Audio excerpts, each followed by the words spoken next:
pessoas na internet que eu pudesse convidar para fazer uma live com a gente e bater um papo aí sobre o AVC, especificamente sobre a marcha no pós-AVC, né? E, primeiramente, muito obrigado pelo aceite, né? Você foi bem bacana aí na comunicação, a gente, mesmo sem se conhecer, né? Então, foi bem bacana esse primeiro contato e as conversas, e a gente planejou o que, é que a gente vai Eu que falar. agradeço. E, com Eu que certeza, agradeço. a gente vai discutir bastante agora. Primeiramente, bem, já me agradeci, mas agora eu queria que você, por favor, se apresentasse, né, um pouco da sua trajetória, do que você, né, faz profissionalmente, enfim. Então, essa é uma das vantagens, né? Poucas, mas que a pandemia está trazendo para a gente conhecer pessoas de outros lugares e se conectar a pessoas de que a gente talvez nunca se conectaria, né, tão facilmente assim, e trazer informação aí para outras tantas também de tantos lugares, né? Então, eu que agradeço muito o convite, é sempre muito gratificante para mim falar sobre AVC, falar sobre saúde, e essa pandemia ela está propiciando isso para a gente, né? Distribuir o nosso conteúdo da maneira mais eficaz possível. É um grande prazer, conte sempre comigo para o que precisar, tá Ah, que bom? bom. E falar um pouquinho de mim, assim, é difícil a gente falar da gente, né? Tem É, horas, mas, vai falar. mas eu acho que as pessoas precisam me conhecer, quem não me Claro. conhece.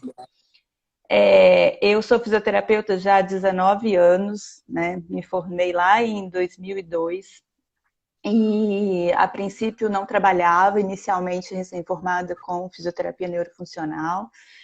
E aos poucos fui meio que sem perceber, indo para esse caminho. Naquela época era muito diferente de hoje, a gente saía da faculdade muito generalista, né?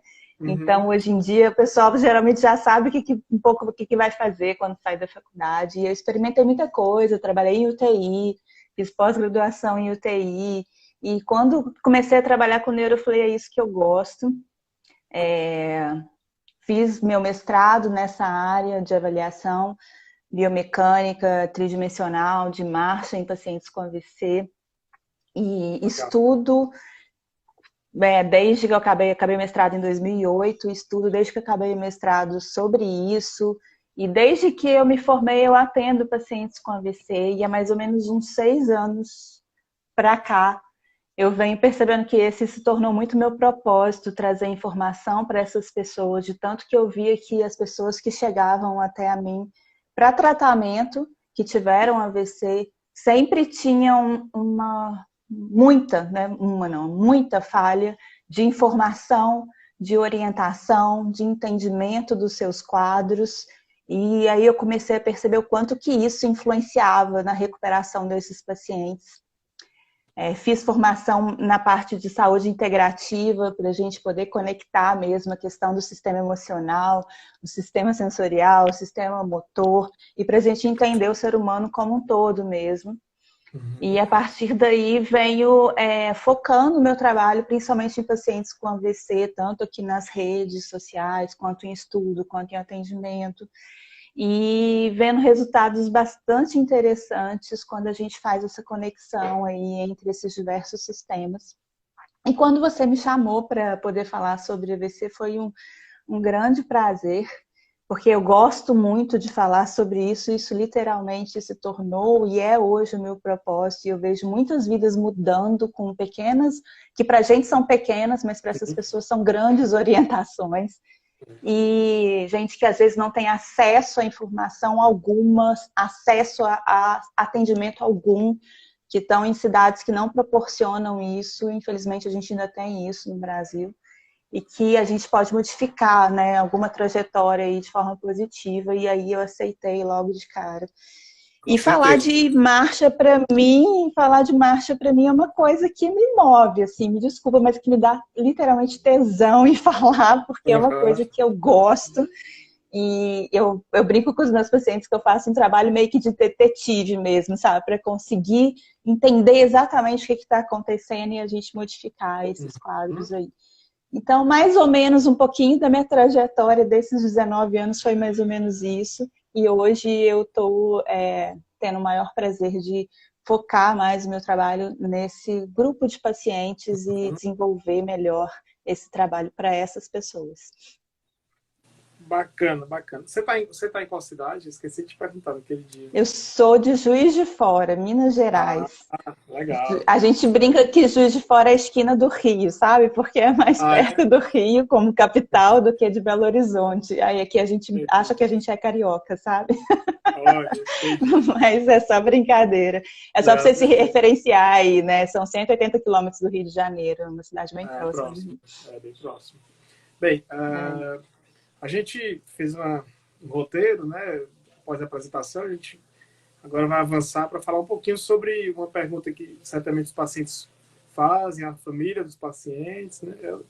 Que é a seguinte: doutora, eu vou andar depois, né, tive AVC e tal, eu vou conseguir andar, acho que dificuldade, uma pergunta bem importante, e aí eu queria que você, por favor, respondesse. Lógico. Então, essa é uma pergunta que, principalmente quando a gente avalia um paciente que acabou de ter um AVC, numa fase subaguda ou aguda, né, que é logo no início pós-AVC, eu acho que talvez é uma das principais perguntas, assim, se essa pessoa já não estiver andando, né, é uma das principais perguntas que chega até a gente no consultório, no ambiente ambulatorial, né? E a gente se depara com ela o tempo inteiro, e essa é uma angústia até de pessoas que já estão na fase crônica e mesmo assim ainda não conseguem andar ou têm muita dificuldade, enfim. Então, mesmo não estando tão na fase aguda, na fase crônica, a gente também escuta essa pergunta por diversas vezes. E dentro do quadro do paciente com AVC, a primeira coisa que a gente tem que pensar é que existe uma imensidão de quadros, né? Apesar de a gente se tratar de uma única doença, um mal súbito, vamos dizer assim, que acaba gerando aí uma lesão, né, na região do encéfalo como um todo, e que essa lesão pode ser em diversas regiões. E aí é variar de pessoa para pessoa. Então, eu posso ter uma lesão numa região mais da frente do cérebro, uma região mais de trás, uma região lateral, né, uma região mais baixa, mais alta. Então, a gente tem aí diversos tipos de lesão. E, além da variação de localização, a gente tem a variação também de extensão, quanto que, né, lesionou daquela região do cérebro, né? Então, isso varia muito de pessoa para pessoa, o tanto que demorou para ser socorrido, né? Qual tipo de AVC que essa pessoa teve, enfim. E, diante disso, a gente tem uma imensidão de quadros que acabam, né, sendo diferentes logo depois que é socorrido e que estabiliza aquele quadro e que começam a aparecer aí as alterações, né, motoras, vamos dizer assim, a princípio, que essas pessoas conseguem enxergar. Só que, assim, a literatura busca trazer para a gente alguns indícios da gente conseguir responder para essas pessoas de uma forma talvez mais assertiva. E dentre esses indícios, a gente tem em questão motora, se a pessoa senta e já tem controle de tronco, por exemplo, lá no hospital, acabou de ter o AVC, e já tem um certo controle de tronco, se ela consegue levantar o bumbum da cama ou tem alguma ativação do bumbum para jogar a perna para trás, por exemplo, são dois parâmetros importantes que predizem, que podem falar para a gente que esse paciente tem sim uma boa capacidade, pelo menos de ficar de pé e começar a andar. Claro que eu não estou falando de uma marcha ideal, né? O que a gente tem hoje é que 60% das pessoas que têm AVC, de 2 a 3 semanas, já estão andando de alguma forma. Não necessariamente da forma melhor possível, não necessariamente distribuindo todo o peso da melhor forma possível, mas que já estão de pé, pelo menos tentando andar, né? Então, é muito comum a gente ver pessoas aí 3 semanas depois do AVC conseguindo ficar de pé. Mas a gente tem quadros de pessoas que passou 3 semanas e ainda não conseguiu sair da cama. Novamente, isso vai depender do comprometimento que essas pessoas têm, tá? Então, assim, eu diria que é quase impossível responder essa pergunta sem examinar e avaliar esse paciente de forma individualizada. né? Então, eu estou tentando dar um parâmetro do que a gente tem. Ah, sentou, conseguiu controlar tronco, ficou de pé, conseguiu se manter de pé mais equilibrada, né? Ótimo, isso é um ótimo indício de que a gente pode aí treinar essa marcha, começar a andar e ir melhorando esse desempenho cada vez mais dessa marcha, né? Mas a pessoa está deitada na cama e não consegue se mover, né? Tem lesões que são graves em extensão, né? Eu tenho pacientes que eu atendo há 3 anos e que não conseguem andar até hoje e que provavelmente não vão andar porque o prognóstico deles de marcha não é bom, né? Então, eu não estou falando que todo mundo anda, né? Mas eu quero dizer que tem algumas pessoas que lá no início não andam e que depois podem andar sim. Vejo muitos quadros, Samuel, de pessoas que têm bom prognóstico de marcha, têm boa capacidade para andar, vamos dizer assim, mas que nunca foram avaliadas e tratadas da maneira correta e que passam, às vezes, têm medo de cair, né, que acontece muito, principalmente no paciente com AVC idoso, que já tem algumas alterações também que são, né, bem propícias da idade, que gera esse medo também, né? Então, acaba não se arriscando, acaba não sabendo o que fazer para começar a andar, né? Acaba que não tem orientação. E acabam, às vezes, passando 2 anos, estou dando um chute de tempo, né? Às vezes até menos, às vezes até mais, sem conseguir andar, né? Porque não tem uma orientação assertiva para isso. Então, antes de qualquer coisa, eu acho que o importante é a gente pensar que a gente precisa de alguns pré-requisitos para andar, qualquer ser humano, né? E às vezes esses pré-requisitos para a gente andar, e aí eu não estou falando da melhor forma possível, estou falando para andar. E às vezes esses pré-requisitos, eles, num paciente, numa pessoa que teve AVC, eles podem estar aí piores, eles podem não estar presentes, né, por conta da lesão cerebral que aconteceu, né? Então eu costumo falar que não é simplesmente ter força na perna, não é simplesmente conseguir estabilizar o tronco, que foi os exemplos que eu dei aqui agora, né? Mas depende de outros fatores, né, Samuel? A gente depende de... Oi? Cognitivo, assistência familiar, enfim, a gente ficaria aqui o dia inteiro falando situações que podem influenciar. O peso de cada um, obviamente, também é outro desafio, né? Assim, a gente sabe que algumas questões têm um peso maior do que outras, ok? Mas, em geral, ainda há muita lacuna na literatura para essa resposta e talvez nunca vá ter. E aí, como você bem falou, o ideal é individualizar o tratamento e partir para algo onde individualmente se tem uma resposta baseada no que você avaliou, tratou, tentou. Exatamente. Né? E está baseado em evidência científica, obviamente. Bem, o Padu fez uma pergunta, eu vou fazer o seguinte, Padu e outras pessoas, por favor, a gente vai responder todas as perguntas no final, tá? Para não perder um pouquinho da linha de raciocínio, mas a gente vai responder no final, eu vou abrir 10 minutos para isso, tá bom? Obrigado pela compreensão, né? Então, seguindo o nosso roteiro aqui, a gente poderia falar agora quais são os pré-requisitos para a marcha no paciente pós-AVC. Então, a gente tem que pensar basicamente em, vamos dizer assim, por baixo, 3 sistemas que precisam aí estar íntegros e alguns outros que envolvem também essa capacidade de andar. Então, o sistema motor, claro, a capacidade da gente contrair, relaxar o músculo na hora que necessita dele contrair para realizar um movimento específico, afinal de contas, a marcha é uma função que leva você de um lugar para outro, ou seja, leva ao deslocamento, então você precisa movimentar para realizar a marcha, né? Então, para fazer movimentos, para ter movimento, você tem que ter uma capacidade motora para isso. Lembrando que no AVC essa capacidade motora pode estar alterada, não por uma lesão no músculo específico, mas por uma lesão no cérebro, onde manda o comando para esse músculo realizar, executar essa função de contrair e relaxar. Então, se eu tenho uma função no cérebro responsável pelo músculo contrair e relaxar lesionada, essa parte está lesionada, o músculo não vai conseguir ativar da maneira como deveria. Ao mesmo tempo, se eu tiver uma lesão no cérebro numa área cognitiva de planejamento, ou seja, eu estou entendendo que para eu sair do sofá e ir até a cozinha, eu preciso me movimentar. E se essa pessoa tem uma lesão nessa área que não consegue fazer esse planejamento e não consegue entender a intenção do movimento, que pode ser uma alteração cognitiva, por exemplo, ela não vai ver o porquê de se levantar. E às vezes ela não tem alteração motora, né, no sistema motor especificamente, mas ela não tem essa intenção e ela não sabe o porquê, ela não consegue planejar esse movimento. Então, acaba não movimentando também, né? E aí já envolve o sistema que a gente chama de sistema cognitivo, né? A questão emocional também, né? Influencia muito. Tem muitas pessoas que têm a parte motor, os músculos lá com força, que têm esse planejamento, que conseguem entender, mas tiveram uma lesão numa área responsável pelo controle emocional, né? A parte emocional.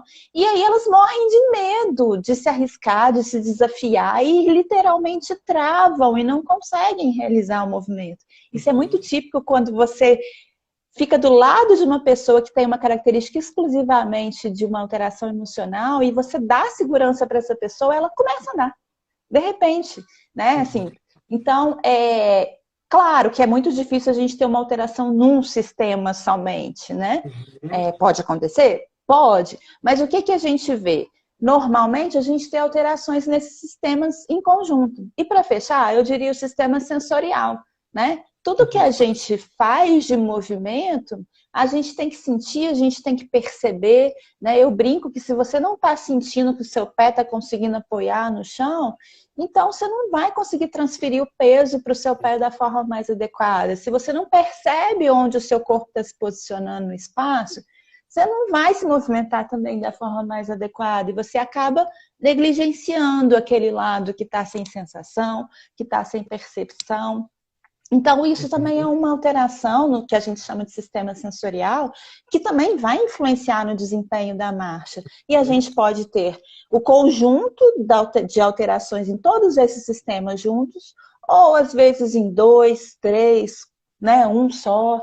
Então, é necessário, novamente, né, parece que é meio, né, clichê, necessário novamente avaliar individualmente, identificar essa história, identificar essa área de lesão do AVC que aconteceu lá no cérebro, entender exatamente cada quadro, para poder saber, olha, ele não faz, ele não anda, ele não dá o passo correto, porque falta algum músculo, porque falta algum planejamento, porque falta alguma segurança, ou porque não sente, não percebe aquele membro. Todos esses fatores são importantíssimos de serem avaliados e entendidos para depois a gente traçar aí um tratamento mais adequado para esses pacientes. Tem doença pacientes. associada, né? A gente sabe que o paciente com diabetes tem um risco de AVC aumentado e é um paciente que tem menor capacidade de gerar força por vários fatores. Então, né? Exatamente. Então, assim, tudo de fato influencia. Às vezes o paciente também pode ter ficado acamado lá 1, 2, 3 meses. E aí o paciente que perdeu muita função, né? O paciente que teve uma queda da capacidade intrínseca importante, e isso certamente também compromete o retorno nas esses diferentes requisitos que você muito bem colocou, né? Por vezes também o paciente tem, por exemplo, um Alzheimer leve ou moderado, tem uma marcha ruim também, praticamente não consegue andar, e aí você desafia a identificar a história do ovo da galinha, né? Qual dos dois que, né, que tem, ou se nesse caso específico é os dois. E aí entra um bocado de situação. Eu tenho visto recentemente pacientes que têm comprometimento cognitivo, tem o uso de alguns aplicativos que você pode melhorar a saúde mental, essa parte da própria cognição, especialmente quando se realiza depois, no momento oportuno, exercício de dupla tarefa. Né? Você pode trazer também esse benefício motor e cognitivo, mas pode prosseguir. Então, mas além disso também a gente tem que pensar, tudo que você falou, claro, influencia sim nesse desempenho. E assim, eu vejo muito também, é como se fosse a memória motora também, quando a gente pensa em termos de motores, que esse paciente tem. Então, a gente vê, infelizmente, cada dia pessoas mais novas tendo AVC, né? Então, é uma doença que acomete muito a sua grande maioria de pessoas idosas, mas hoje em dia já não é mais uma doença só de idoso, né? Então, a gente vê a diferença, assim, da recuperação, né, em termos de tempo mesmo, de uma pessoa idosa para uma pessoa mais jovem, né? Porque geralmente, claro que isso não é regra, né? Mas geralmente a gente tem pessoas jovens mais ativas, tem uma memória motora ali de, às vezes, de atividade física, pessoas que têm um histórico de atividade física logo antes que teve AVC e que a gente consegue ali ter uma melhora, não tem comorbidades, pessoas que tiveram AVC, por exemplo, por dissecção de artéria, né?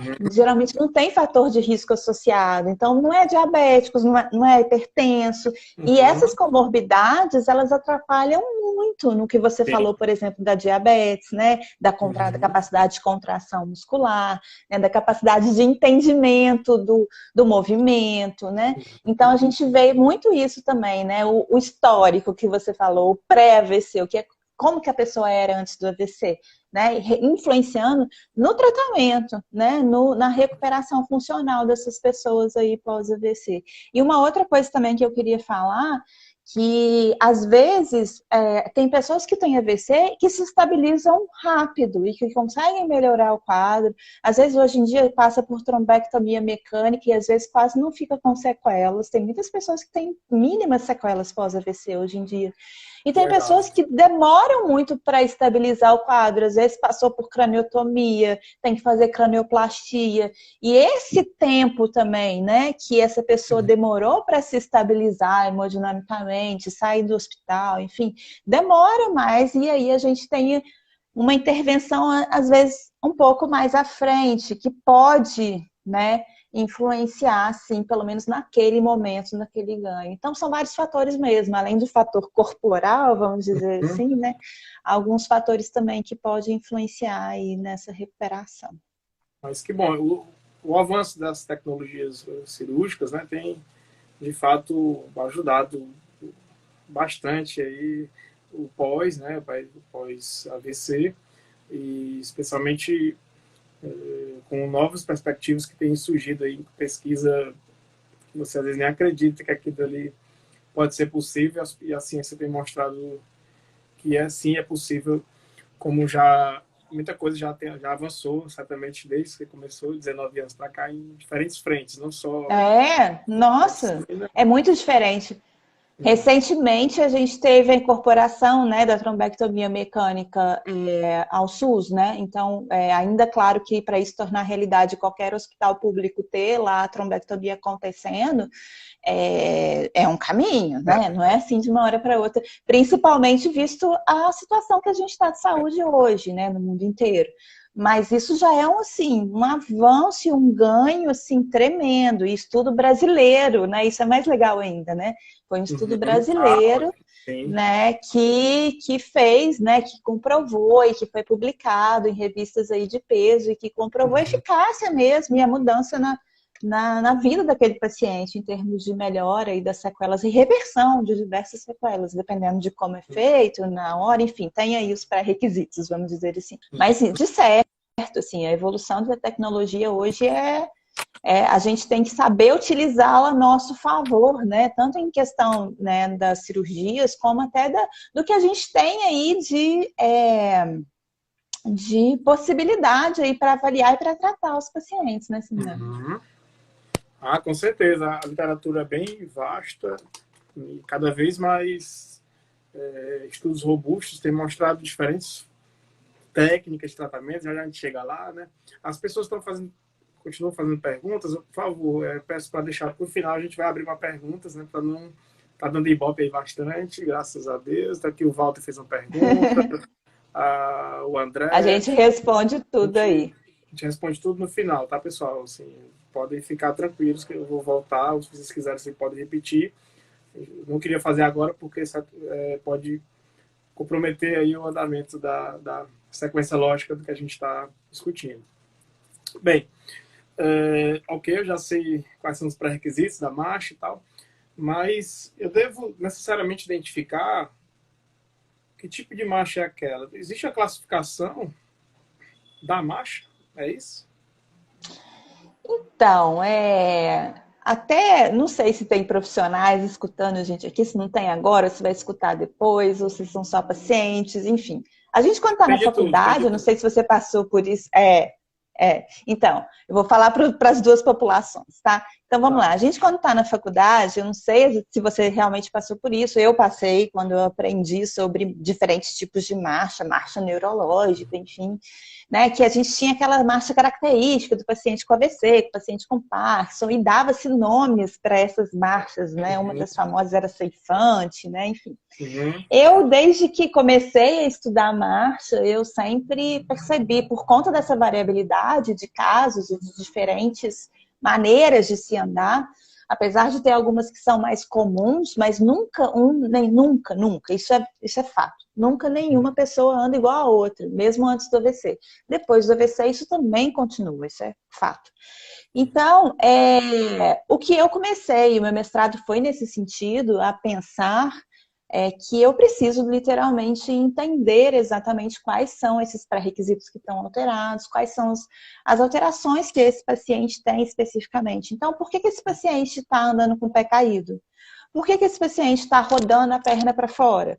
Por que esse paciente não dobra a coxa como deveria para colocar o pé lá na frente? Então, a gente passa a estudar o que é esperado em termos de parâmetros normais da marcha, uhum. que existe também uma variabilidade, como eu falei, porque ninguém anda igual a ninguém, mas existe, assim, parâmetros em termos científicos para a gente se basear, para a gente ter uma É, ideia do que é esperado, né? ou Para que a seja, é gente possa entender, importante, opa, desculpa, ou seja, é importante ter imagina. ok, levar em consideração isso, né, que você está falando, que no passado, não muito distante, se utilizava essas classificações mais amplas, talvez nada contra, né, talvez deva continuar, ok, mas depois disso, tentar aumentar a lupa e olha, tá tudo bem, tem uma marcha característica do AVC, não é a marcha do Parkinson, mas agora eu vou tratar o indivíduo, né, que é a história de tratar o indivíduo, não a doença, né? Então, a gente tem e também outra discussão, que é tratamento, o que não é tratamento, né, e tal. São nomenclaturas que chegam para a gente estar discutindo e, baseado nisso, tomar ter a melhor tomada de decisão. Mas é mais ou menos por aí, né, Ludmila? Assim, você tem a possibilidade, inicialmente, de avaliar o paciente, identificar que ele tem uma marcha, porque de fato é diferente a marcha do parkinsonismo, né, do paciente com pós-AVC, beleza. Mas levar em Sim, consideração que dentro daquele universo dele, ele pode ter, vai lá, um fêmur maior que o outro já desde sempre, né? Por outro fator anatômico. Então, exatamente. é preciso considerar a especificidade. Exatamente. E aí, e dentro também do quadro de AVC, se você pega um AVC geralmente em região de cerebelo, você vai ter uma marcha completamente diferente, né? Que é uma marcha Uhum. mais característica apáxica, que a gente chama de Sim. descoordenação, desequilíbrio, do que uma pessoa que teve uma lesão lá em artéria cerebral média e uma alteração numa região motora primária, por exemplo, né? Então, a gente tem aí, mesmo dentro do AVC, características de marcha também bastante diferentes. Não é só pé caído, muito pelo Sim, contrário, muito mais do que isso. sim, paciente com Parkinson que tem freezing vai dar completamente diferente, né, de quem não tem freezing. Paciente com Parkinson Exatamente. né, rígido, acinético, totalmente diferente do paciente com tremor. Então, de fato, o Sim, universo. Acho que também essas classificações mais antigas, elas foram importantes, talvez, como falei, ainda seja, mas que seja um pontapé inicial aí para algo mais aprofundado na prática clínica, né? exatamente. Não dá para a gente utilizar só essas classificações para levar isso para a prática clínica. Talvez seja uma ótima para o início do entendimento daquela pessoa que está lá na graduação e que nunca teve contato nenhum com isso, né? Isso, E aí isso. a gente tem que explorar isso um pouco mais, né? Na hora que o paciente Uhum. chega até a gente, né? E tentar entender o que está acontecendo de fato com aquele paciente, né? Então, hoje a gente tem aí recursos, né, tecnológicos que a gente estava falando anteriormente para isso. Então, a gente tem como avaliar tridimensionalmente uma marcha, por exemplo, e conseguir Uhum. entender exatamente o quanto que o joelho está dobrando, o quanto que aquele pé está levantando, o quanto que aquele quadril está levantando, aquela coxa está subindo, aquele bumbum está ativando na hora que tem que ativar, né? Está contraindo na hora que tem que contrair. O passo está no tamanho ideal, está na largura ideal, a velocidade está adequada, não está. Então, olha só a quantidade de informações que a gente tem. Exatamente. E assim, eu estou falando num cenário ótimo, né? Do que o seu paciente tem a possibilidade de fazer uma avaliação dessa, que, né, custa, né? Não é tão absurdo o custo disso, vale a pena. Eu sempre acho que o custo-benefício sempre vale a pena se fazer, mas não é todo mundo que tem essa possibilidade. Então, independente disso, a gente tem formas, né, de avaliar qualitativamente, olhando e entendendo a qualidade do movimento daquele paciente, se está tendo ou não compensações de movimento, quais compensações que a gente tem que travar ali para conseguir ativar o músculo que precisa ativar. Mas tudo isso, a gente precisa entender antes qual é a forma mais adequada, normal, né? O parâmetro que a gente estava falando anteriormente, que é esperado para a pessoa andar. E o quanto que essa pessoa que teve AVC está fora daquele parâmetro? E o porquê que ela está fora daquele parâmetro?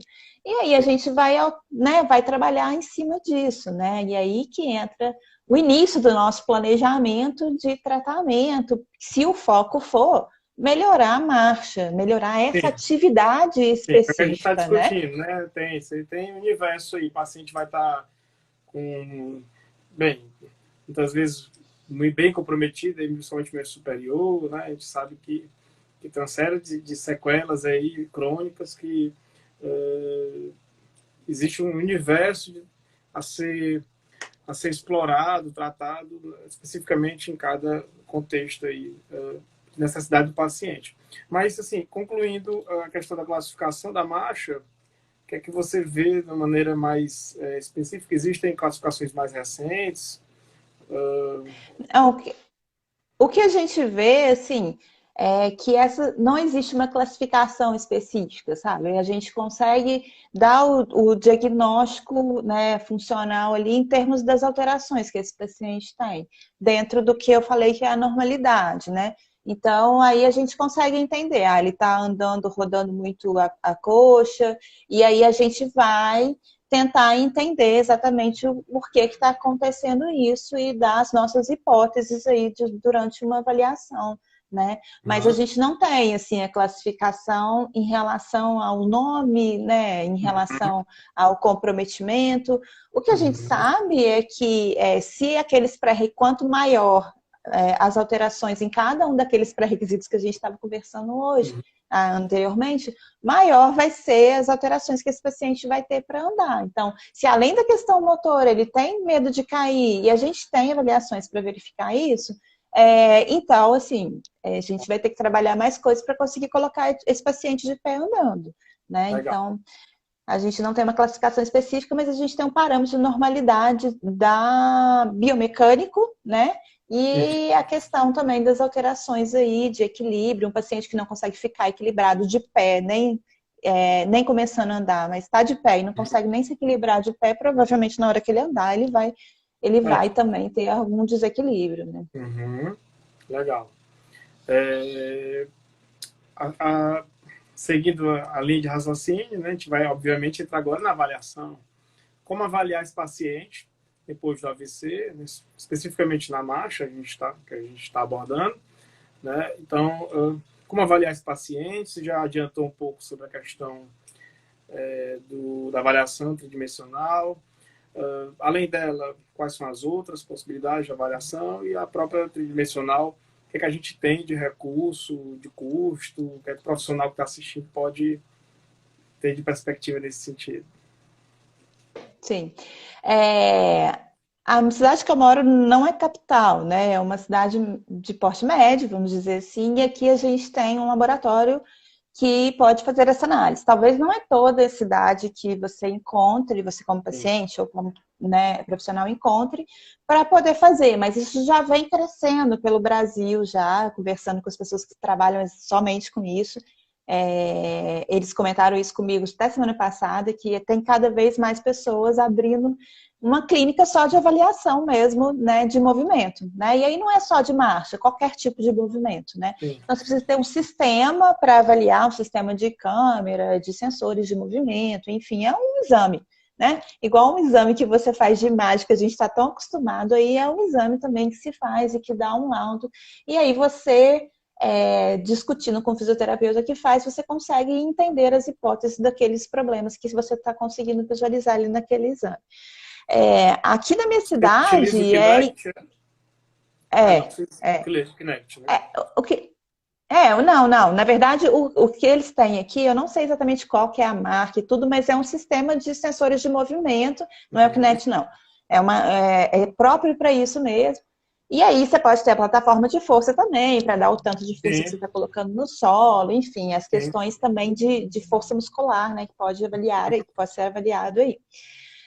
Então, assim, eu já vi passando em torno de 300 até 800 reais, dependendo cada exame desse, dependendo da sua cidade, dependendo do tipo de avaliação que você faz, né? Então, quanto mais você avalia o movimento, mais custo vai ficar é como se fosse uma ressonância. Você faz a ressonância só da cervical, é um custo. Você faz a cervical da lombar na torácica, é outro custo. Legal a analogia. Mas eu acho que é viável, sabe? Assim, não é...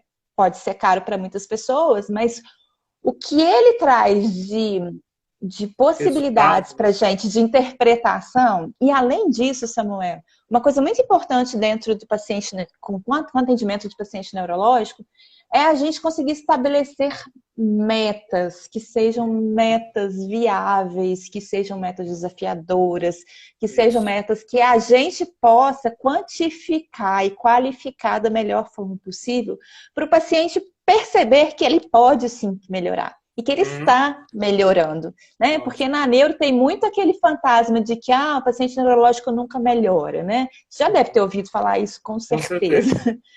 Então, assim, esse é um tipo de exame que traz em números, que traz em graus, que traz em quantidade de força que a gente pode estar... agora você está assim, a gente vai traçar esse planejamento para você ficar de tal jeito. Então, traz... né, números exatos para isso. Isso é bom para o paciente entender. Você vai ficar me devendo qual é a marca, tá? Assim, eu falei do Kinect, tá. Nem o conflito de interesse, né, mas é o que eu mais conheço, talvez mais usado em pesquisa no Brasil. Mas você vai ficar me devendo, tá bom? Pode deixar, pode deixar. E outras questões quanto à avaliação? Então, aí a gente tem, se não for possível, né, assim, essa avaliação mais detalhada, e mesmo se fizer essa avaliação, a gente precisa avaliar outras coisas, né? Então, a gente precisa avaliar a questão sensorial, a gente precisa avaliar a questão perceptual, a gente precisa avaliar o medo de queda, e a gente tem aí já escalas bem definidas para a gente realizar essas avaliações, né? Então, a gente tem, por exemplo, o Time Up and Go, que é um teste muito simples, simplório, fácil de ser feito, e que pode dar um parâmetro de velocidade da marcha nesse paciente, né? Então, fui lá, pedi para... Né? Terapia Go tem várias vertentes. Exatamente. É muito utilizado em idoso também, né? E hoje em dia existe aplicativo que você pode colocar, o paciente faz e traz parâmetros cinemáticos aí importantes, né? Exatamente. E é uma coisa que dá para ser feito, tranquilo, e que te dá aí um parâmetro de quanto, né, que esse paciente está, quanto tempo que ele está gastando para ir de um ponto a outro, né? E você aí tenta melhorar isso. Avaliar o paciente passar de sentado para de pé, e tentar identificar a qualidade daquele movimento, ele consegue descarregar o peso ou não. Eu tenho, assim, às vezes, alguma avaliação simplória, que é só você colocar uma balança do lado da outra e identificar se você está dividindo o peso de forma igual para os dois membros. Claro que tem muita coisa além disso. Mas, assim, já dá ali para o paciente uma ideia se ele está jogando peso ou não. E aí a gente tem as escalas, né? As escalas de avaliação. A gente tem o Sim, POMA, a gente Berg, tem né? outros tipos de escala, o Berg, que mede o equilíbrio dinâmico, o equilíbrio estático, né? Então a marcha é uma forma dinâmica de movimento. Então Sim. nessas escalas a gente consegue avaliar aí, né, o quesito marcha, vamos dizer assim. Uhum. Então Vale são lembrar escalas que que o não. Berg, perdão, vale lembrar que Berg é validado no Brasil, né? E também para diferentes populações, AVC, Parkinson, as doenças neurológicas em geral, várias delas já é validado. Perdão, pode Sim, continuar. sim, é validado e é de fácil aplicação, né? Então, você É. pode fazer lá com o seu paciente, tem parâmetros importantes Uhum. aí, né? E bem sensível, já mostrou nesses pacientes com AVC também. Algumas dessas escalas são melhor aproveitadas em fases diferentes, né? Então, às Uhum. vezes na fase aguda, subaguda ou crônica, a gente deve priorizar uma ou outra escala. Mas aí precisa se avaliar cada quadro e entender qual que é o melhor instrumento naquele momento para ser utilizado com aquela pessoa especificamente, né? Mas a gente tem aí uma quantidade importante aí de instrumentos para ajudar nessa avaliação aí desse equilíbrio dinâmico, né, da mobilidade, enfim. Então, esses Até são mesmo alguns porque, tipos de avaliação que a gente pode fazer. como essas variáveis se correlacionam, se o paciente melhora Berg, às vezes a marcha não está tão bem, tá? Mas melhora a escala de Berg, você tem um parâmetro para mostrar, olha, você melhorou o Berg, certamente, mesmo o paciente se aplicado a eficácia, medo de queda, né, o questionário de medo de queda, ele vai também melhorar. Então, a gente tem diferentes possibilidades de melhora e a avaliação serve também, não só para tomar de decisão, mas também para caráter motivacional do paciente a seguir firme aí com o tempo de tratamento, né? E muitas vezes até é subjetivo dele, assim, às vezes você nem aplica nenhum questionário que a gente usa muitas vezes em pesquisa, obviamente, mas na prática clínica o paciente relata melhora, né? Diz, olha, antes eu não conseguia fazer tal atividade, hoje eu consigo, ou então não fazia com tanta competência, hoje eu consigo, né? Você, Sim. bem, só para terminar a parte da avaliação, para a gente entrar no treinamento em si, como é que você vê os novas tecnologias de baixo custo, né? Se eu sou meio que viciado em aplicativo e tal, e aí essa pergunta já é minha, assim, de antemão. Eu não entendi o que você falou. Cortou na hora que você me perguntou. Perdão, o uso de aplicativos. Então, a gente tem aí eu utilizo alguns aplicativos a depender do paciente, porque tem alguns pacientes que são mais, né, aderentes a isso, a tecnologia, e tem outros pacientes que ainda não são tão aderentes a isso. Uhum. Então, a gente tem aí esses aplicativos para poder medir aí, né, a velocidade, a distância que você está andando, o número de passos que você está dando. Então, é uma ótima possibilidade para você estimular esse paciente a entender o que está acontecendo durante o momento que ele não está na terapêutica ali com você no ambiente ambulatorial, né? Então, aplicativos também, por exemplo, no Parkinson, né? A gente utiliza muito, né? Aquele aplicativo que dá o som, eu não sei exatamente o Sim, nome, de que pista dá auditiva. De exatamente. E pista aí ele auditiva, sim, paciente, ele é fantástico. exatamente, tem um Tem o de pista aplicativo que pode visual utilizar. também, pista Se visual que dá você tiver um luzinhas, paciente Isso. Se tem a você tiver um Freeze, né? paciente que tem alguma alteração cognitiva, talvez essa dupla tarefa também possa ser Sim, um tipo de requisito que você pode utilizar legal. durante, né, o tratamento. Sim. Então, assim, eu ainda tenho dificuldades, não eu, mas a maioria dos pacientes ainda tem dificuldade de fazer isso acontecer, infelizmente. Mas eu Uhum. acho que também é uma questão de crença, uma questão, É, assim, acho que a né, gente, de como uma profissional, dificuldade às vezes quebrar, né? tecnológica, mas eu sempre, à medida que eu vejo que é possível, eu sempre estimulo nem que seja inicialmente, só para ver o número de passos, só para ele entender o quanto Ah, que ele está andando. Eu acho legal. que é fundamental para dar um feedback ali e entrar nessa questão de motivação, né? Desse ciclo Até aí, mesmo, motivação e recompensa, perfeito. né? Até mesmo porque os aplicativos, boa parte, são validados. Ou seja, não é na dúvida, né? Assim, como diz Matrix. Não, exatamente. E aí vamos, olha, nossa, passa bem rápido, a gente tem que abrir uma pergunta, mas vamos explorar um pouquinho aí o último tópico, né, que a gente havia combinado, que é sobre o treinamento em si, né? Afinal de contas, eu já avaliei, já sei o universo do paciente, as suas necessidades, as suas limitações, o seu histórico, e eu preciso agora prescrever o exercício, eu preciso acompanhá-lo, né, de maneira continuada. Quais são as, as, as questões intrínsecas do treinamento nessa população, especificamente para a melhora da marcha?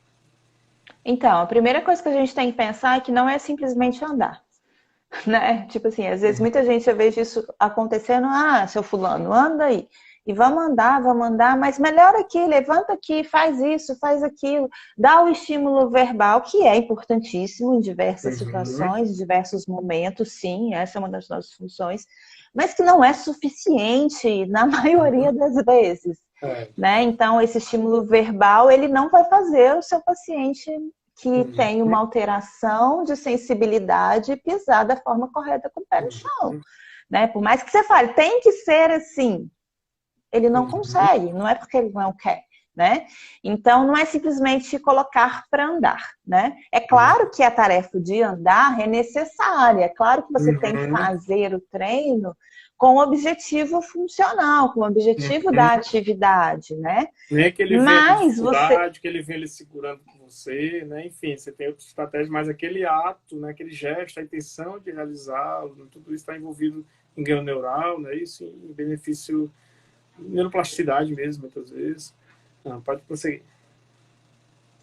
Exatamente. E aí, a gente primeiro identificou quais são essas alterações, em quais sistemas que tem realmente alguma disfunção ou alguma alteração. Então, eu brinco que é colocar a criatividade para funcionar em alguns exercícios que, se você tem alguma alteração cognitiva, emocional, motora, sensitiva, sensorial, então o seu exercício pode englobar essas 4 coisas, né? E tem, sim, maneiras de fazer isso e que propicie um caminhar melhor. Talvez você ainda não consiga colocar na tarefa, ainda não consiga fazer isso treinando a marcha, né? Mas consegue de pé, que é uma forma que você precisa estar para andar, né? Então, mas o objetivo é a velocidade. Ele anda com padrões legais, mas ele não anda tão rápido porque ele não tira o calcanhar do solo e não tem uma impulsão quando tira o pé lá de trás para ir para frente como deveria. Então, a gente pode trabalhar essa impulsão e aí jogar isso para a marcha depois e ir aumentando essa velocidade à medida que ele for ganhando essa mobilidade, esse movimento, essa potência de contração desse glúteo, dessa panturrilha e por aí vai. Então, assim, o ideal é que a gente pense em treino orientado para tarefa, mas que seja possível, porque não adianta você querer treinar uma tarefa com uma pessoa toda torta, toda desalinhada, com movimento mal feito, né? Então, eu sempre falo que é melhor você fazer um movimento pequeno, às vezes lento, mais bonitinho, todo controladinho, que vai até o objetivo final, que não seja aquele movimento descoordenado, que passe uma trajetória adequada, que chegue até um alvo adequado, do que você sair andando, né, com desempenho rápido, mas tudo descompensado, tudo errado, com compensações de movimentos importantes. Em alguns casos específicos, para até ser importante, ok, você pontualmente treinar essa máxima velocidade, perdão, método aqui, mas treinar máxima velocidade nessa população, não necessariamente objetivando essa questão, até mesmo porque é impossível considerar que você vá melhorar o que já está numa velocidade moderada, de baixa a moderada, já está adequada, que você vai conseguir melhorar na alta velocidade, isso não vai ocorrer. Mas se você tem um benefício, você está fazendo exercício de dupla tarefa, ou exercícios que você objetiva o paciente tenha o menor tempo naquela execução, ou o paciente, olha, vamos notar como é que você vai fazer sua marcha, quando você andar o mais rápido possível, quais são as suas compensações, depois você vai me relatar. Quer dizer, são feedbacks, né, que fazem parte, então tem o outro lado. Não necessariamente, assim, que eu vejo na literatura um pouco disso, né? Quero me meter aqui, mas é porque eu realmente tenho visto isso. Não, à vontade. E os pacientes têm relatado que esse feedback é importante para a gente e para eles, né? Especialmente porque, assim, no mundo real, pode em algum momento ele vai ter necessidade de andar mais rápido. Ele está atrasado, ele está, enfim. Então, e a gente tem Mas é isso que eu ia falar. Mas a gente está falando de treinamento. Pronto, exatamente. A gente está falando na hora que está o fisioterapeuta lá tratando. Pronto, e aí, tem muita gente que me pergunta isso. Então, quer dizer que não é para eu andar? Eu estou andando toda torta, toda desalinhada. É melhor eu não andar do que eu andar, né? E aí, a gente tem que otimizar isso da melhor forma para o paciente se alinhar. E é o que você falou. Trazer para o paciente essa consciência do que está compensando, esse entendimento para ele observar e ele no dia a dia automatizar alguns movimentos da forma mais correta. Isso é importantíssimo. Né? Adaptar algumas no órtese se for necessária, né? Que pode otimizar a função desse paciente. Então, tem muita coisa para a gente fazer, né? Adaptar dispositivos que forem necessários. Tem pessoas que têm uma resistência de utilizar algum dispositivo auxiliar para a marcha. E, às vezes, naquele momento, é melhor você passar para um dispositivo. Não estou falando que você vai viver a vida inteira andando de muleta, de bengala, de órtese, não. Várias pessoas que eu atendo já utilizaram órtese, já largaram e não usam mais, né?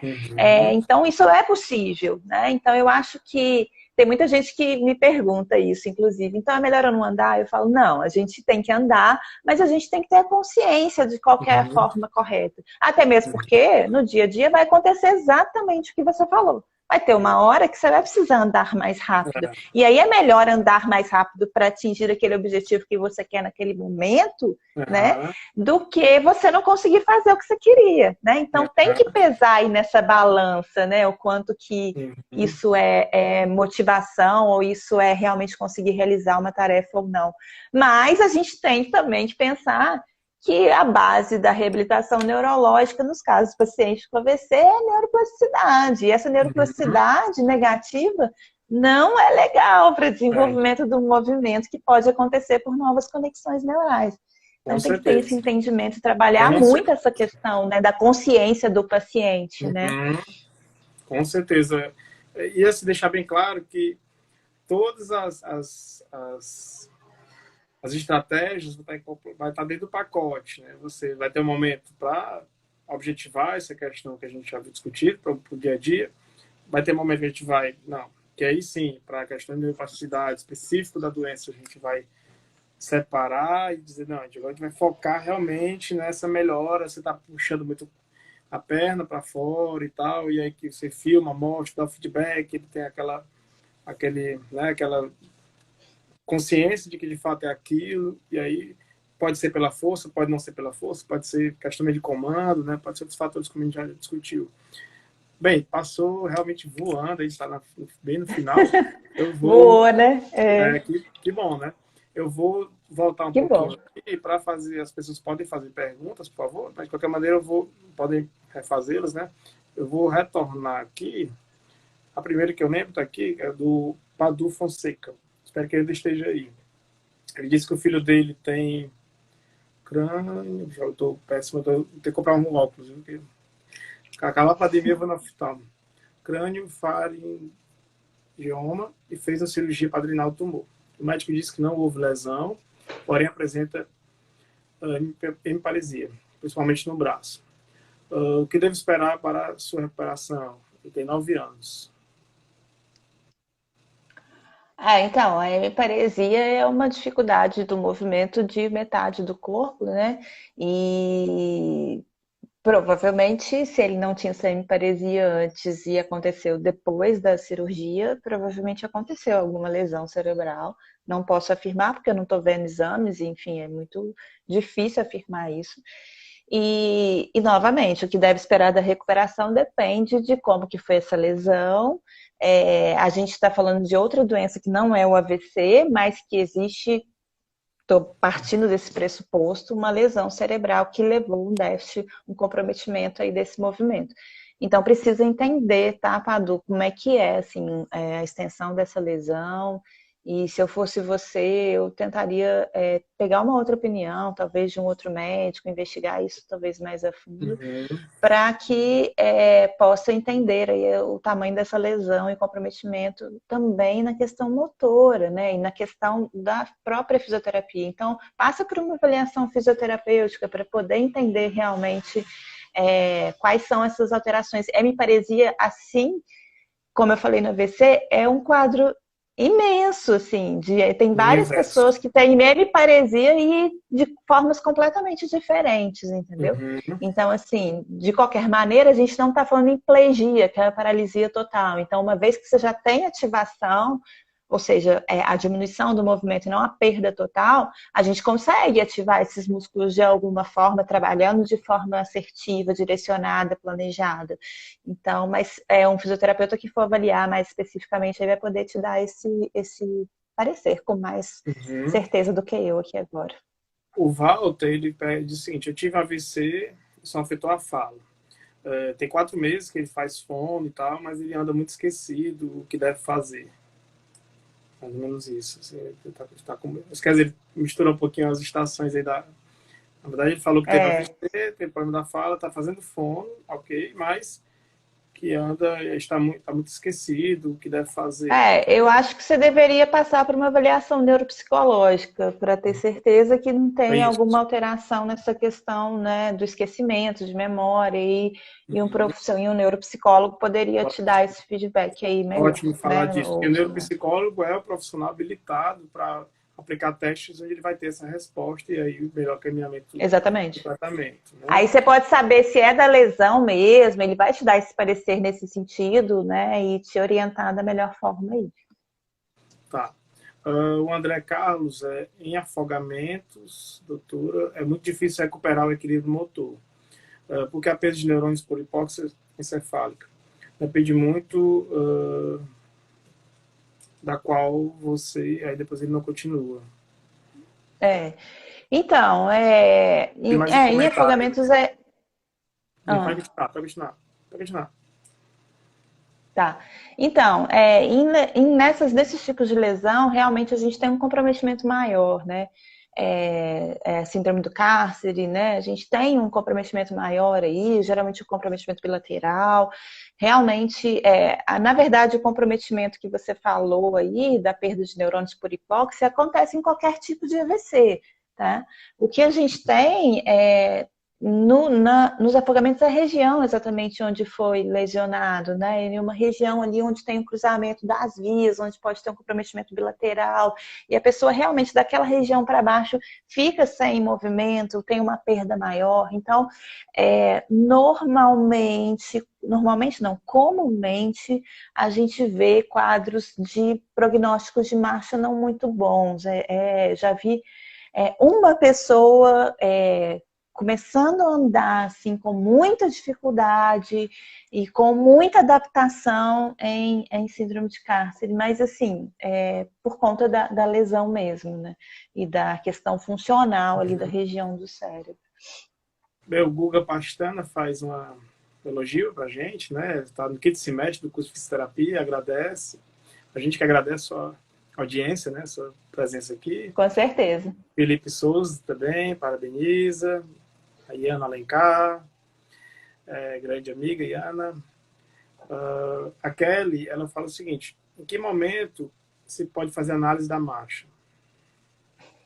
Então, a partir do momento que a pessoa anda, mesmo que seja com um dispositivo auxiliar, mesmo que seja com 2 muletas, com bengala, seja lá como for, com andador, a gente vai levar isso em consideração e a gente vai entender ali o que está alterado. É muito comum, às vezes, um paciente que ainda precisa de dispositivo, eu fazer essa análise com e sem dispositivo, com e sem órtese, com e sem palmilha, talvez para a gente poder entender o quanto que aquele dispositivo está sendo fundamental ou não na vida daquela pessoa. Então, assim, andou, a gente já pode fazer essa análise. Mesmo, aí você vai falar assim, mas eu não ando longo trajeto. Não tem problema. Né? A gente pode fazer do jeito que você anda. Na verdade, a gente quer tentar entender exatamente isso. Que maneira que você está andando e por que você está andando desse jeito. E aí é adaptado, assim, a paciente precisa ir e voltar por diversas vezes, mas a gente pode parar, né? Eu estou falando da avaliação biomecânica tridimensional. Mas mesmo se for no consultório, através dos exames, da avaliação quantitativa e qualitativa, a gente pode também fazer a partir do momento que você... A MCL, né, ela fala que a minha marcha é errada e as pessoas me cobram muito isso, acham que é fácil, né, faz um comentário. E aí outra pessoa... eu acho... Outra pessoa pode fala... falar. Outra pessoa comenta, baseado no que ela falou, né, sabemos que é difícil e que ficamos ansiosos com a cura. E aí o Martins fala assim, no momento de atravessar a rua é bem importante andar mais rápido. Enfim. Então, isso abre para eu poder falar uma coisa que eu acho extremamente importante. Uma coisa é você treinar a marcha na sua casa, no consultório, no centro de reabilitação, e outra coisa é você sair andando na rua. É completamente diferente. Na rua a gente tem variáveis que são variáveis inesperadas, que às vezes você não controla, várias variáveis influenciando aí, é o olhar de um que está percebendo que você está andando diferente, é a buzina do carro que te assustou e que aí mudou completamente a sua forma ali de andar. Então, é necessário pensar nessa interseção, vamos dizer assim, nessa adaptação do consultório, do ambulatório, da sua casa para a rua. E isso precisa ser feito com um profissional. Eu faço isso com os meus pacientes, eu tenho um profissional de educação física que treina isso com os pacientes, a caminhada na rua e que vai orientar da melhor maneira possível isso. Legal. E se eu precisar, eu vou até a rua com esses pacientes para fazer essa transição. Isso precisa ser treinado. Então, assim, e outra coisa, assim, se todo mundo, né, acha que a MCL falou que o pessoal acha que é fácil, cobra muito por isso. Eu acho que você não tem. Eu sempre falo isso com as pessoas que me seguem. Não se preocupa com o que os outros estão pensando, estão falando, entendeu? Então, vê a sua dificuldade, vai atrás de melhorar isso, e esteja bem para que você consiga trabalhar isso da melhor forma possível. E assim, fácil não é. As pessoas também não conhecem, né? Assim, você deve relevar tudo isso. Bem, a Kelly, ela fala, só comenta, né, que sente que muitos fisioterapeutas querem que ela ande de qualquer forma e tal, e que é importante essa questão que a gente discutiu, de bater meta. Depois vem o Meg, não sei se é homem ou mulher, não dá para ver a foto, perdão. Como fazer para dobrar a perna afetada pelo AVC? Então, tem que entender por que a sua perna, eu não sei se você quis dizer a perna ou a coxa, mas eu vou levar em consideração a perna, que é dobrar o joelho para trás, vamos dizer assim, dobrar o joelho levando o pé para trás.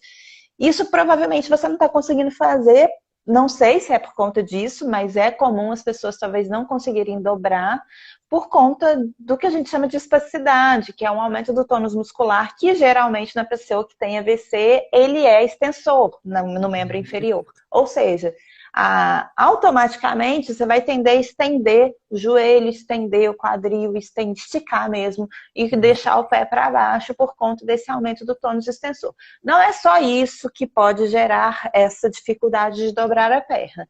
Tá? Então, assim, a gente tem que pensar em vários fatores que podem influenciar nesse aumento do tônus, e aí a gente tem que pensar no emocional, a gente tem que pensar na dor, se tiver com dor, esse tônus vai aumentar cada vez mais, a gente tem que pensar em processos infecciosos que estiver ativos no seu corpo, processos inflamatórios, vai aumentar o tônus muscular, a gente tem que pensar numa alimentação adequada, a gente tem que pensar no posicionamento adequado. Ele é tão multifatorial, né? E a gente tem que pensar também em alterações que tinham prévias do próprio músculo, que você pode ter tido aí uma artrose, alguma coisa assim, que pode também influenciar no aumento desse tônus. tônus. Daí a gente tem muita coisa para ser discutida. Mas, assim, tem que tentar entender o porquê que a sua perna não está dobrando. Se for esse o caso, controlar esses fatores é o primeiro passo. E depois tentar, no máximo que você puder, né? Tem medicação para diminuir o tônus, tópica, medicação como a toxina botulínica, que você aplica no músculo, tem medicação oral, que também ajuda a controlar esse tônus. E se mesmo assim, não é nada disso, Ludmila, a gente tem outras possibilidades? Tem outras possibilidades. Às vezes você não tem força para ativar, você não tem para dobrar a perna, você não tem ativação desse músculo. E aí, a gente pode fazer eletroestimulação, a gente pode pensar em alguns aspectos que pode melhorar tudo isso aí. Mas a primeira coisa, não adianta eu te falar, você tem que fazer isso para dobrar a perna, porque pode não servir para você. Depende do porquê que a sua perna não está dobrando. Então, conversa aí com o seu fisioterapeuta, tenta entender e pergunta para ele, o que está acontecendo? Por que você acha que a minha perna não está dobrando? O que a gente está fazendo para isso? E aí, você se colocar como protagonista aí no seu tratamento é extremamente importante, entender o seu tratamento, entender o que está acontecendo com você. Tá. A Andrea pede para dar exemplos de dupla tarefa. A tarefa é bem simples, assim, existem vários exemplos, né? Você faz uma tarefa motora com algo cognitivo envolvido. Então, por exemplo, você pode estar fazendo um exercício de marcha, seja na velocidade normal ou mais rápida, dependendo do objetivo. Isso para qualquer população, seja com AVC ou não. Pode ter obstáculo nessa marcha ou não. E aí, no mesmo momento que você faz essa tarefa motora, a gente pede algo cognitivo. Por exemplo, pode ser, diga o nome de 3 palavras, de 3 cidades com a letra A.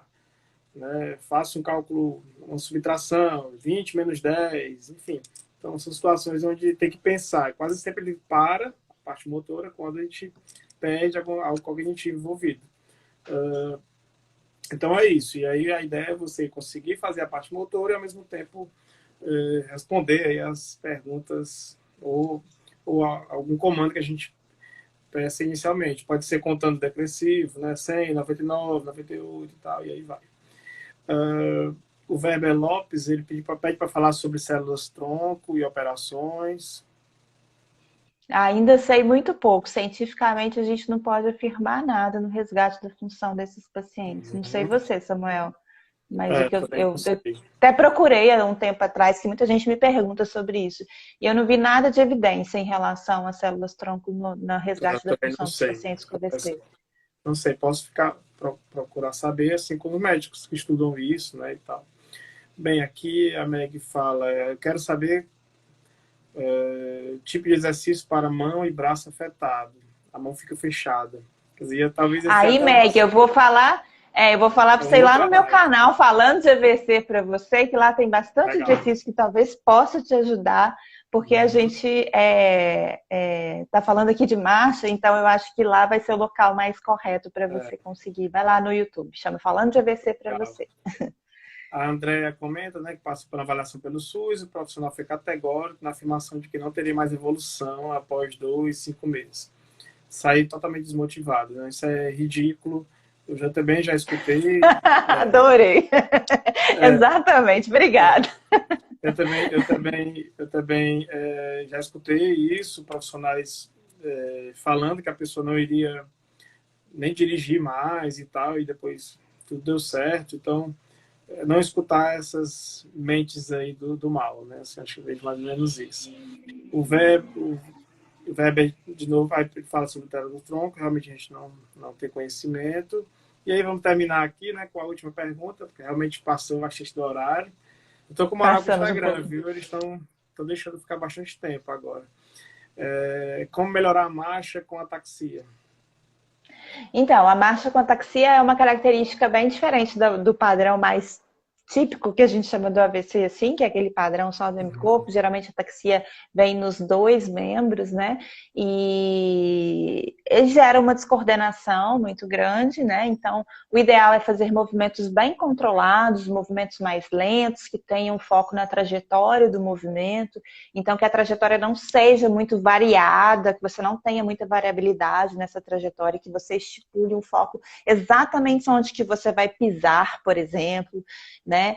E tem aí vários exercícios que a gente pode trabalhar nesse sentido. É importante trabalhar a estabilidade de proximal, que a gente chama, de tronco, para a gente conseguir ter mais mobilidade de membros superiores com mais coordenação, com mais equilíbrio. E aí a gente tem estratégias para isso, né? Esses são alguns exemplos que eu posso te dar aqui de pronto. Colocar uma linha, por exemplo, no meio para você conseguir não sair, ou então delimitar um espaço que você precise andar, é uma dica que a gente geralmente faz aí com os nossos pacientes na hora que está treinando. Então, acho que é mais ou menos por aí, se eu posso te ajudar de forma rápida aqui. Olha aí, André, Ludmila, que gratificante. A André falou o seguinte, que ela conseguiu se acalmar, né, quando teve conhecimento do seu Instagram e passou a segui-la. Então, realmente é extremamente gratificante, né? Não, é isso que conta, é o que eu te falei lá no início, você saber que você pode mudar a trajetória, né? Uhum. E porque, assim como a Andréia, tem várias pessoas que já estavam desacreditadas e que essa fala dela que você falou, né, com propriedade, que é ridículo, é uma fala ainda muito comum, né, Samuel? A gente vê muitos pacientes ouvindo isso ainda, né, gente? E aí, pelo amor de Deus, nosso cérebro tem neuroplasticidade até 90 anos, mostrado em pesquisas científicas já, né? Então, assim, a gente precisa saber como trabalhar, ser orientado, ter um bom profissional, buscar informação, né? Só de vocês estarem aqui agora, essa hora da noite, quase 10 horas, escutando a gente falar, né? Já traz aí mais conhecimento, mais bagagem, né? Pois é, Ludmila, muito obrigado, né, Eu que agradeço. pela sua disponibilidade, pelas explicações, realmente foi muito rico. A gente teve uma audiência importante, tendo em vista que amanhã, bem, é feriado, mas também tem a questão do horário, talvez, enfim, outras questões, mas foi bem importante. A gente começou a divulgação não deu nem 48 horas e foi bem acima do que eu esperava, estou bem feliz com isso. Agradeço demais as pessoas que assistiram, né? Espero que a gente faça outras lives, faça outros trabalhos em conjunto, será um prazer. Você pode sempre encontrar comigo, com a Eury, aí da Idoso Movimento. Pode contar comigo também, sempre. Estou aberta. Muito obrigado aos ouvintes. Tem alguma coisa mais a ponderar? Não, eu só queria agradecer mesmo, pode contar comigo aí o que você precisar e agradecer a todo mundo que está aqui até essas horas para escutar a gente falando, né? Muito obrigada, gente. Boa noite para todos. Boa noite, pessoal. Boa noite.